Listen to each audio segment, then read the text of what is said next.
difficile riscontrare? Beh, finora le inchieste che abbiamo svolto sono svolte anche con il diretto coinvolgimento probatorio, nel senso che hanno collaborato degli imprenditori. In questo caso, pericolosamente, abbiamo notato invece un sistema omertoso un po' troppo diffuso in relazione ai fatti che sono emersi e quindi un pericolo che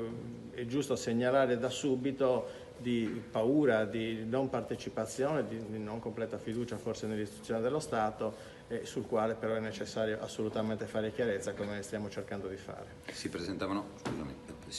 prima come amici e poi come nemici, come persone dure. Guardi, il sistema di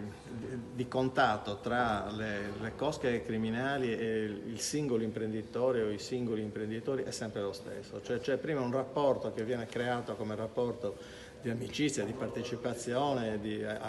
sia personale sia ai bisogni economici del soggetto, e poi quando il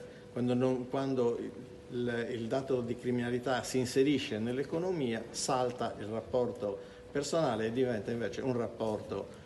di prevaricazione, un rapporto che sfrutta le difficoltà per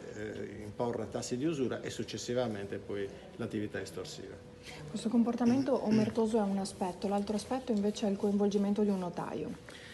Beh, è un dato che ci ha un po' preoccupato e ci preoccupa perché è la prima volta che nelle nostre indagini emerge un pubblico ufficiale con delle caratteristiche particolari come un notaio, quindi è chiaro che gran parte delle transazioni passano attraverso i professionisti, passano attraverso anche i notai. In questo caso c'era un problema di compravendita e quindi necessariamente un atto notarile. Ci preoccupa, ripeto, perché è la prima volta, non avevamo mai avuto elementi per indagare un notaio,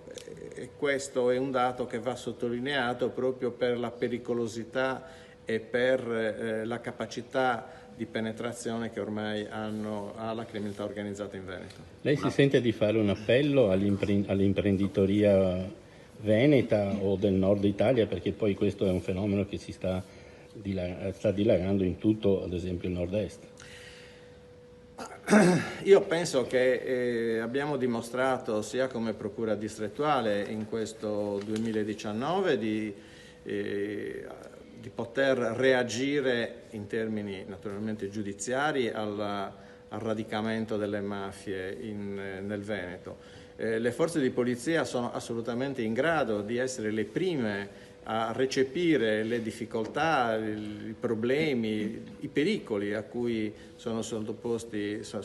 eventualmente sottoposti quindi gli imprenditori, e quindi è necessario che gli imprenditori abbiano fiducia nell'istituzione dello Stato e non pensino di poter gestire in maniera autonoma come singoli soggetti i rapporti con la criminalità organizzata. Non è così, anche se all'inizio possono essere blanditi in qualche maniera, ma regolarmente ormai vi è una produzione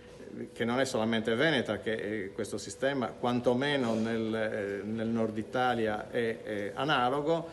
Non è mai così, il rapporto del finto di amicizia che viene prospettato all'inizio in realtà cambia non appena poi si entra nell'attività economica, quindi è necessario non pensare di poter gestire in maniera autonoma, in maniera personale i rapporti, perché non è assolutamente possibile.